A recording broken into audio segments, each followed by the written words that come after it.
ছাত্রদল যদি পায়ের গোড়ালি কাটা বন্ধ করে দেয়, থানায় হামলা করা বন্ধ করে দেয়, ক্যাম্পাসে হামলা করা বন্ধ করে দেয়, আমার বিশ্বাস ইমিডিয়েটলি পরিস্থিতির উন্নতি হবে। সাদিক কায়েমের বিয়ের খবর নিয়ে সামাজিক যোগাযোগ মাধ্যমে আমি যদি বলি বেশ হুলস্থুল কাণ্ড, এই বিয়ে নিয়ে আলোচনা আছে, সমালোচনা আছে। আপনার কি মনে হয় কি না যে তার এই বিয়ে নিয়ে যে এবং বিয়ের খরচ নিয়েও নানা ধরনের সামাজিক যোগাযোগ মাধ্যমে নানা আলোচনা সমালোচনা আছে? ডাকসু ভিপির বিয়ে হিসেবে একটা আলোচনা হওয়া, দেশব্যাপী আলোচনা হওয়াটা এটা একটা স্বাভাবিক ঘটনা।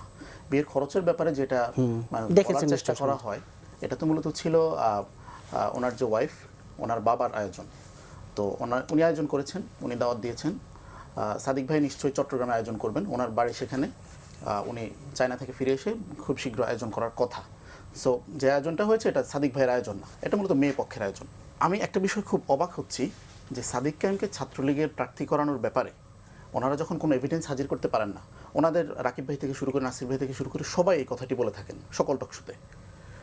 মানে দেউলিয়াত্ব কোন পর্যায়ে পৌঁছালে যে ছাত্রলীগের ইনানের রেফারেন্স দেওয়া লাগে, যে একজনকে মানে ট্যাগ দেওয়ার জন্য ছাত্রলীগের সেক্রেটারি রেফারেন্স দেওয়া লাগে।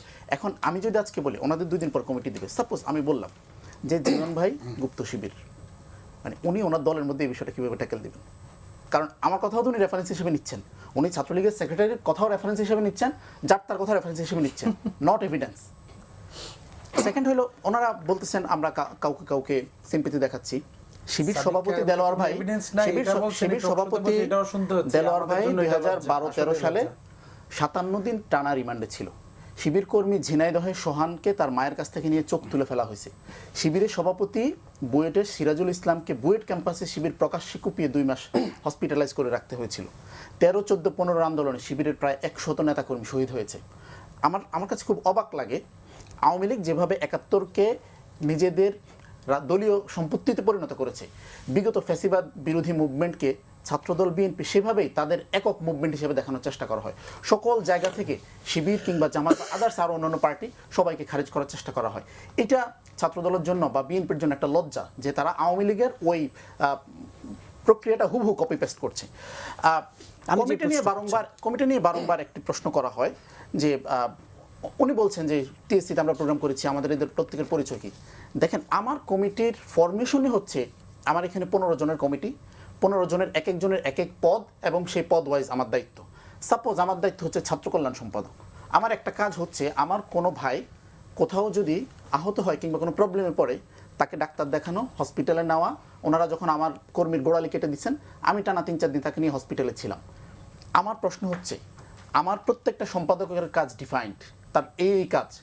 ওনাদের যে 100-200 করে সহসভাপতি এবং জয়েন্ট সেক্রেটারি থাকেন তাদের কাজটা কি? উনি কেন ভাবতেছেন ওনার ফরম্যাটে আমাকে কাজ করতে হবে? উনি কেন ভাবতেছেন ছাত্রদলের ফরম্যাটে আমাকে কাজ করতে হবে?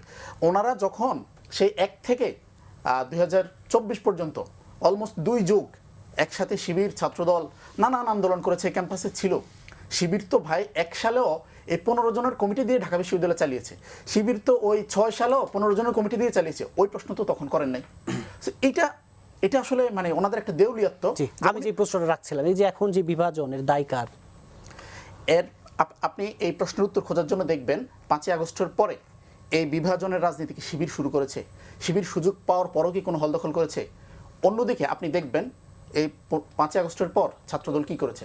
ছাত্রদল যদি পায়ের গোড়ালি কাটা বন্ধ করে দেয়, থানায় হামলা করা বন্ধ করে দেয়, ক্যাম্পাসে হামলা করা বন্ধ করে দেয়, ভিসি মিছিল দেওয়া, নেতার পিছনে দৌড়ানোটাকে সবাই যখন হাসাহাসি করছে এটা নিয়ে দেশব্যাপী, তখন এটাকে আবার নির্লজ্জভাবে জাস্টিফাই করা, এই কাজগুলো থেকে যদি ছাত্রদল সরে আসে, আমার বিশ্বাস ইমিডিয়েটলি পরিস্থিতির উন্নতি হবে।